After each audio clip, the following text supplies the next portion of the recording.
Asif Nazrul sir বলেছিলেন এই বছরের মানে 2025-এর জানুয়ারিতে সেকেন্ড ট্রাইব্যুনাল হওয়ার কথা। এখন চলে মে মাস।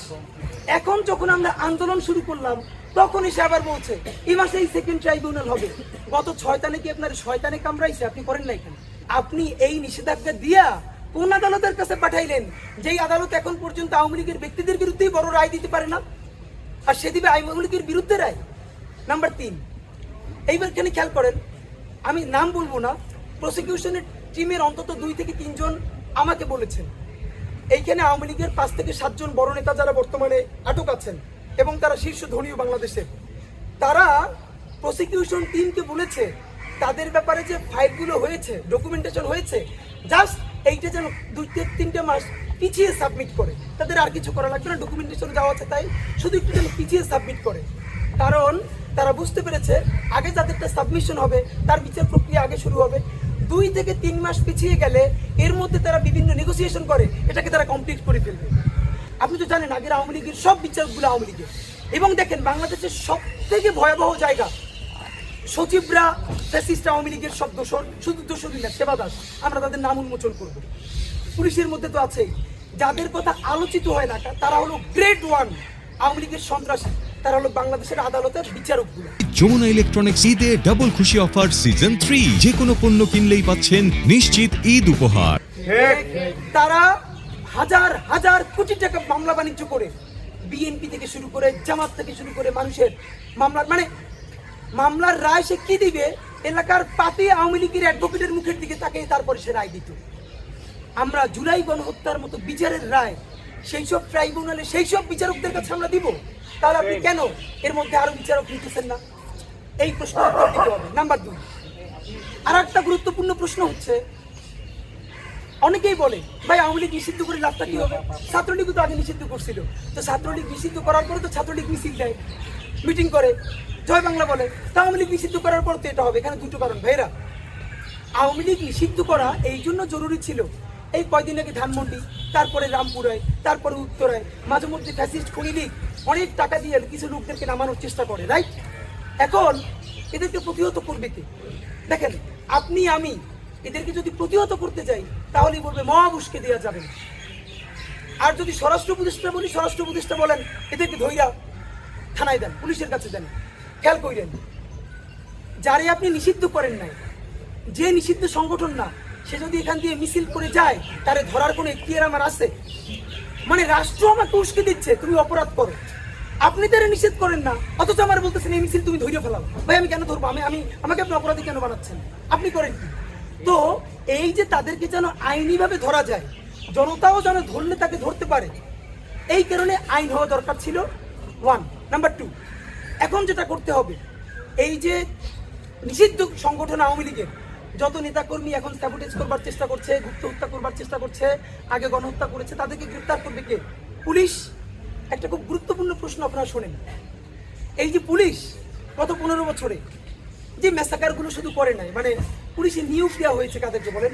বিসিএস এ দেওয়া হয়েছে ছাত্রলীগের সভাপতি, সেক্রেটারি সাইন করেছেন যাদের ব্যাপারে, অথবা আওয়ামী লীগ থেকে। ইভেন আপনারা জানেন গণভবন যেদিন বিজয় হয়েছে সেদিন আমাদের এক বড় ভাই উনি হাসিনার রুমে যে হাসিনার যে গুরুত্বপূর্ণ ফাইলগুলো নিয়ে এসেছিলেন, সেই ফাইল খুলে আমরা দেখেছি যে ডিজিএফআই কে বিভিন্ন প্রতিবেদনে যে বিসিএস এ কোনটা হবে কোনটা যাবে না শেখ হাসিনার খাস কামরায়। এর মানে বিসিএস এ পুলিশে পর্যন্ত কে কে যাবে সেখানে তারা সর্বশেষ সুপারিশ করছে ছাত্রলীগ, যুবলীগ, আওয়ামী লীগ।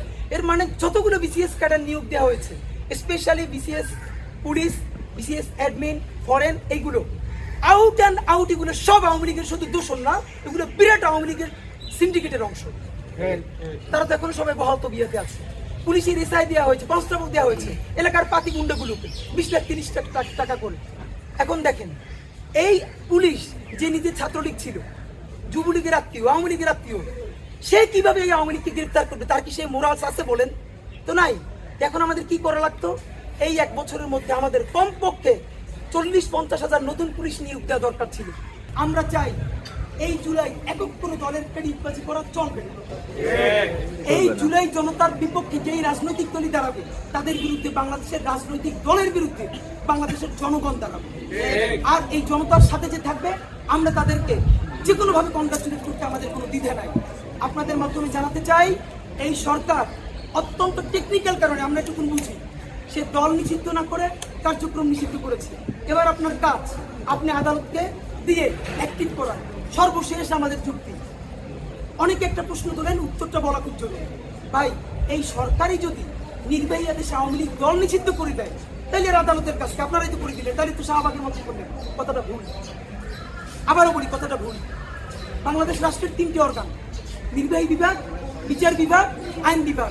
আপনারা সবাই জানেন, নির্বাহী বিভাগ এবং আইন বিভাগ এই দুটি হল সরকার। বাংলাদেশের আইন মোতাবেক বাংলাদেশের কিন্তু বিচার বিভাগ স্বাধীন। আপনি যদি নির্বাহী আদেশে দলকে নিষিদ্ধ ঘোষণা করে দেন, আপনি করেন নাই কেন? আপনি বিভিন্ন এম্বাসির সাথে বসছেন, তারা আপনাকে প্রেশার দিচ্ছে, আপনি গাবা চাইছেন। আপনি নির্বাহী আদেশে আওয়ামী লীগের দল যদি নিষিদ্ধ ঘোষণা করেন, কার্যক্রম না করে, কোনো সমস্যা নেই। কেন নাই?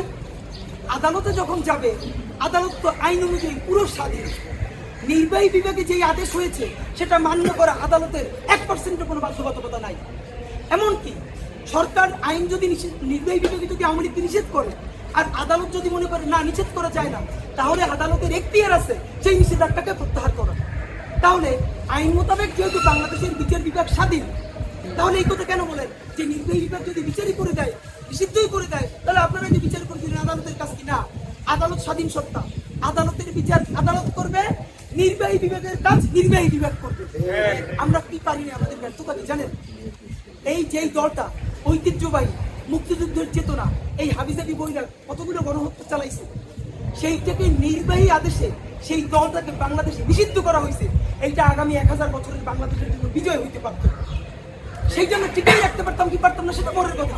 ইতিহাস তো হইতো যে গণহত্যার দায়ে দল হিসেবে আওয়ামী লীগ নিষিদ্ধ হয়েছিল, আমরা তো সেটা করতে পারলাম না।